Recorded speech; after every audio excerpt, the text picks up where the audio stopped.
Çocuğun anne babaya borcu yoktur. Bu dünyaya beni onlar getirdi. Evet. Ben yukarıdan bağırmadım, hadi geleyim demedim. Dolayısıyla en büyük sıkıntımız onlara karşı borçlu hissettirilmemiz. Ben yemedim, yedirdim, giymedim, giydirdim. Sen çok ağlayan bir bebektin.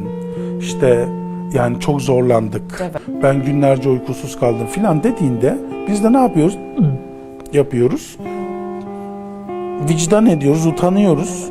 Ve bizde ne gelişiyor? Bu kadar utandırıldım. Annem babam ne isterse ben artık kendimi kul edeyim ona. Biz bu dünyaya geldiğimiz için anne babamıza borçlu değiliz. Büyük küçüğe verir, küçük büyükten alır. Alma vermedeki bu orantısızlık ebeveyn çocuk ilişkisinin tabiatıdır. Büyük verecek, küçük alacak, küçük alacak, büyük verecek.